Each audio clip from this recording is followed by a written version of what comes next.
Buckeye Empire film session number 8, and it's officially time to start mixing Bayer aspirin with Jack Daniels. This week we play Purdue, which actually isn't any less stressful because they've actually beat us more times in the last 10 years than Michigan has. It is officially the NFL season as Michael Vick, Tony Romo, and Phillip Rivers have all lost their team a bunch of games to begin the season. Vick's already got one coach fired this season, and it was a defensive coordinator. I'm not sure how his 13 turnovers in 6 games equates to needing to fire the guy who heads the defense, but hey, it's the NFL. Somebody's got to take the axe.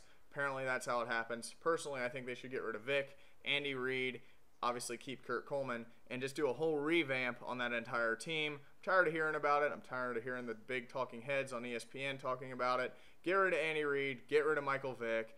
As far as I'm concerned, the Cowboys should get rid of Tony Romo. San Diego has absolutely no chance with Phillip Rivers and Norv Turner. This has been something that's been going on for years now. I think that it's pretty easy to say where that decision needs to be made. All 3 of those quarterbacks need to be gone. I know I wouldn't want them starting for my team. I don't have an NFL team, so it really doesn't matter to me. Speaking of NFL games, I actually had the nice experience of going to a Browns game for the first time ever. Last weekend, we did a little company trip up to the Browns game and tailgated in the Muni lot beforehand, which was quite the experience. I like to equate it to being in Walmart on drugs with everyone else on drugs while probably taking more drugs. It was pretty crazy. I like the atmosphere. It was pretty nuts, but let's face it, there are some characters in there for which I'm starting another website. I think it's going to be called peopleofthemunilot.com. And I've actually already went ahead and got the rights to that name. I got the Gmail account and the Twitter account. If you have been to the Muni Lot and you have pictures or videos of people doing crazy things, I know the guys at Personally Foul put one in their last post on the dark side, the good, the bad, and the Michigan cheerleaders. Of a guy dunking his head in a bucket of urine for $450. This is what goes on at Browns games, apparently. So if you happen to have those pictures of people doing crazy things at the Muni Lot, it can be awesome stuff, it can be crazy stuff, it can be disgusting stuff. Submit it to peopleofthemunilot@gmail.com. That website will be going live hopefully sometime here soon, so I can get some submissions this season. But yeah, I think that would be a very fun People of Walmart-esque website. So that is official, that will be going up at some point. Hopefully it goes up quicker than the time it took us from buying Buckeye Empire to actually getting it functional, which we can directly thank Chris and Grant for that one. Back to college football. Michigan is still ranked after their 45-0 win over Illinois. I'm pretty sure that's the score. I'm not going to check it.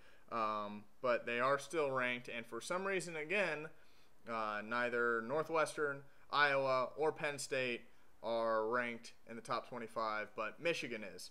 I think that this is a full-blown scam of the other 3 teams, especially Penn State. Obviously, they lost their 2 games, but they've been playing really well since. Iowa is 4 points away from being undefeated. They should really be 6-0. They've lost by 3 and by 1. And then there's Northwestern, who's only lost 1 game, and I think that this really shows just the bias of voters when it comes to the AP, of people who had Michigan for some ungodly reason ranked 8th to start the season, and now they're just trying to reaffirm that they aren't all complete idiots, which most of them are, by putting Michigan back in the rankings. That's my theory on it. Call it what you will, but I fully just believe that everyone who votes for that thing said, oh, well, we put Michigan at 8th, and to make myself not look like a complete dumbass, I'm going to put them in the rankings now. They're only 4-2. They haven't really won any big games, nothing like that. But we're going to put them in there over the other 3 teams in the Big Ten that are actually probably better than them. They've got a big showdown here with Michigan State this week, which both us and Iowa have beaten. I didn't check into any of the other teams, but that'll at least give us some sort of a good buffer of where they're at and why they're ranked that high. Now, if you'll notice, I'm not as enthusiastic in this video as I have been in previous ones. Basically, I think that's because I'm still emotionally drained from Saturday night in our 3-point win against Indiana. I think pretty much everyone thought that game was in hand about the middle of the third quarter, and then we realized that it was only the middle of the third quarter because I believe that game time was about 6 hours long. Now, there's been a lot of who's to blame for the thing, the defense, Luke Fickell, should Urban be more involved in the defensive schemes? We've got, again, a fullback playing linebacker and leading the team in tackles, which I don't really know what that says about, the rest of the coaching, or if they just played to, they're going to run right at, Zach Bourne and see if he can actually tackle, which obviously he can. I had a quote about Zach Bourne during the game that was, there are guys who play football and then there's football players. Clearly that entire family is a family of football players. Thank God for that, because we'd be kind of screwed playing nickel defense the entire time. Now, Purdue does scare me a lot more than, say, even if this was a game against Michigan, because they're the team that is always the trap game for us. Now, luckily, we're not coming off some big win or anything. We're actually coming off of probably our worst performance of the season so far. So hopefully that'll amp us up to play them. They've beat us 3 times in the last 10 years. And that would be in 2004, 2009, and then last year, which, everyone beat us. But they've also played us tough. You start looking back at 2002 in the Holy Buckeye season. We've went to overtime a couple times against them here in the last 10 years.